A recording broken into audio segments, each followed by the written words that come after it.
Hi everyone, my name is Greta. For my presentation today, I'm going to be talking about the essay that I wrote about our second novel, Annie John. I specifically focused on the mother-daughter relationship that sort of dominated a large portion of the novel, and then the effects of that relationship on Annie. As most of us know, parent-child relationships often hold massive influence over a child's development of their personality, self-esteem, and identity, among other things. Annie's relationship with her mother is no different.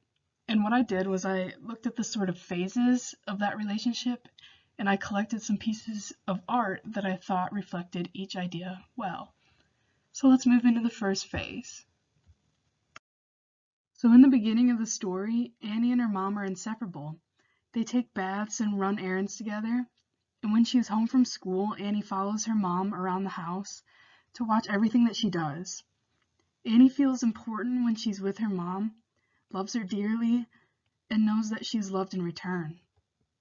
They often go through the trunk that's in Annie's bedroom to look back on old memories, and this made Annie feel loved and important.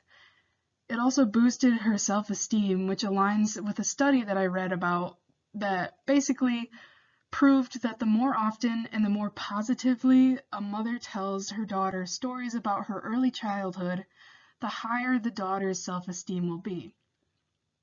Annie describes her childhood with her mother as a paradise, saying that it was in such a paradise that I lived. But as we know, Annie's paradise doesn't last forever. Through the lens of Annie's character, the transition of her relationship with her mother is described as a sort of betrayal. Annie's world comes crashing down when her mom tells her that Annie is growing too old for them to be wearing the same clothes as each other anymore. Annie says, "To say that I felt the earth swept away from under me would not be going too far."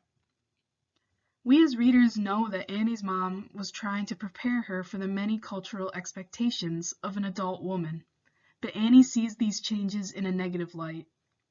She doesn't take any of the new lessons seriously. When Annie's mom disapproves of her misbehavior, Annie is really distressed and her world is flipped upside down. This is when her self-esteem really drops.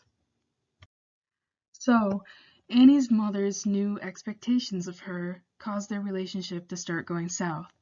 Her mom was starting to be tougher on her in what seemed to her as a loss of love. When Annie walked in on her parents having sex, things really began to change, and her disdain for her mother grew deeper. She starts talking back and rebelling in small ways. Annie is no longer infatuated with her mom, saying, "I could not understand how she could be so beautiful even though I no longer loved her."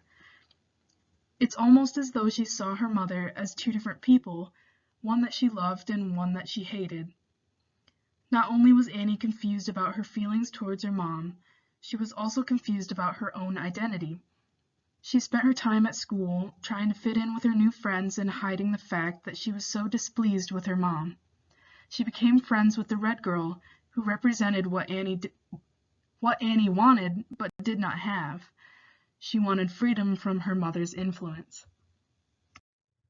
I talked about self-esteem a little bit ago, but by the middle of the novel, Annie could hardly recognize herself. She says, "I saw myself among all these things, but I didn't know that it was I, for I had gotten so strange." Not only did she not know who she was, but she also described herself in a way that shows a sort of self-hate. Many of her physical attributes she described to be too big, dark, long, or thin, and she called herself old and miserable. Overall, Annie didn't like herself, and I thought that this specific work of Pablo Picasso really fits Annie's mutilated view of herself. One study that I included in my essay concluded that adolescents who perceive the attachment with their parents as secure are more likely to have high levels of self-esteem. As we see Annie's relationship with her parents, especially her mother, decline, we also see her self-esteem fall to an all-time low. This falls right in line with that study.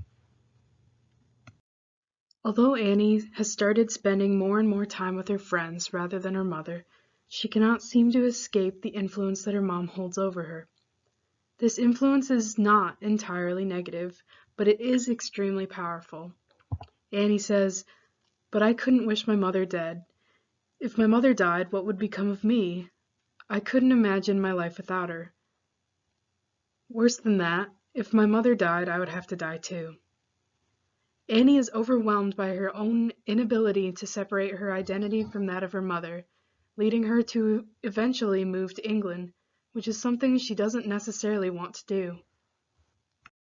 Now, as readers, we can assume that the influence Annie's mother holds in her life continues to impact her self-esteem and identity long after the novel ends. And although that pretty much wraps up my presentation for today, I wanted to leave you all with my favorite quote from this book, which I really wanted to draw for this project, but I unfortunately have no artistic talent. The quote reads, "For I could not be sure whether for the rest of my life I would be able to tell when it was really my mother and when it was really her shadow standing between me and the rest of the world."